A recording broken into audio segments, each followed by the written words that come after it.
Welcome to my channel. ఈరోజు ఆలూ కుర్మా ఎలా చేయాలో తెలుసుకుందాం. ఆలూ కుర్మాకి ముందుగా బంగాళదుంపలు ఇలా ఉడికించి ఇలా కట్ చేసుకొని పెట్టుకోవాలి. నేను 2 బంగాళదుంపలు ఇలా ఉడికించి పెట్టుకున్నానండి.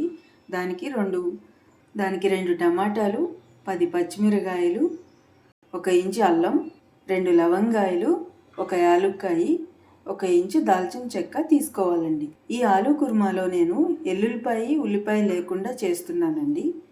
అలాగే 1 టీ స్పూన్ ధనియాలు కూడా తీసుకోవాలి. ఇప్పుడు ఆలూ కుర్మాకి మసాలాను రెడీ చేసుకుందామండి. దానికి ముందుగా ఒక మిక్సీ జార్ తీసుకొని అందులో 1 స్పూన్ ధనియాలు, అలాగే యాలక్కాయలు, లవంగాయలు, అలాగే టమాటోలు, అలాగే పచ్చిమిరకాయలు, 1 ఇంచు అల్లం, ఇవన్నీ వేసుకొని మెత్తగా పేస్ట్ చేసుకోవాలి. ఇలా ఈ కన్సిస్టెన్సీలో పేస్ట్ చేసుకోవాలండి. ఇప్పుడు పొయ్యి మీద పాన్ పెట్టుకొని ఆయిల్ హీట్ అయిన తర్వాత జీలకర్ర ఇలా వేగిన తర్వాత పచ్చిమిరకాయలు యాడ్ చేయాలి. పచ్చిమిరకాయలు ఇలా వేగిన తర్వాత ఇప్పుడు మనం ముందుగా పేస్ట్ చేసుకొని పెట్టుకున్న టమాటా పేస్ట్ని యాడ్ చేయాలి. ఇలా టమాటా పేస్ట్ని యాడ్ చేసి బాగా మిక్స్ చేసుకోవాలండి. పొయ్యిని మీడియం ఫ్లేమ్లో ఉంచుకోవాలి స్టవ్ని. అప్పుడు టమాటా పేస్ట్ బాగా ఉడుకుతుందండి, పచ్చివాసన పోయేంత వరకు.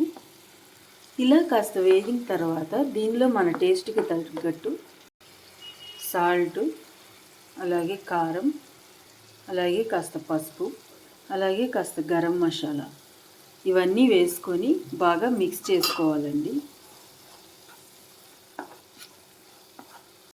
ఇలా మిక్స్ చేసుకున్న తర్వాత ముందుగా మనం ఉడికించి పెట్టుకున్న బంగాళదుంప ముక్కల్ని దీనిలోకి యాడ్ చేయాలి. ఇలా యాడ్ చేసుకొని బాగా మిక్స్ చేసుకోవాలి. బంగాళదుంప ముక్కలు కావాలంటే మీరు ఇంకా సన్నగా అయినా కట్ చేసుకోవచ్చు. నేను లావుగా బాగుంటాయని లావుగా కట్ చేశాను.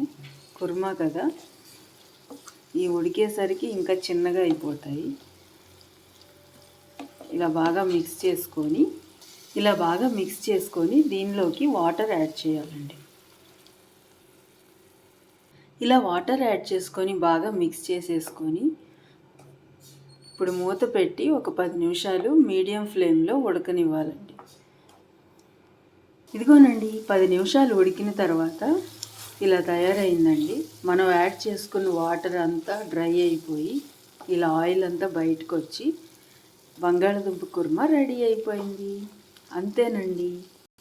ఉల్లిపాయలు, ఎల్లుల్లిపాయలు వేయకుండా ఇలా నేను తయారు చేశాను.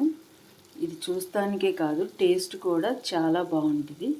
ఇప్పుడు మనం దీన్ని గిన్నెలోకి ట్రాన్స్ఫర్ చేసుకుందాం.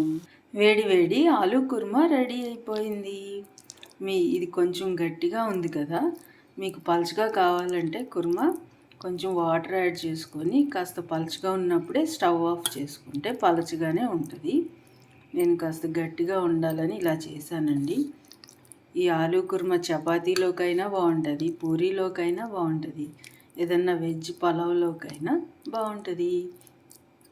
నచ్చితే మీరు కూడా ట్రై చేసి ఎలా ఉందో కామెంట్ చేయండి. అలాగే లైక్ చేయండి, షేర్ చేయండి, సబ్స్క్రైబ్ చేసుకోండి. Thanks for watching.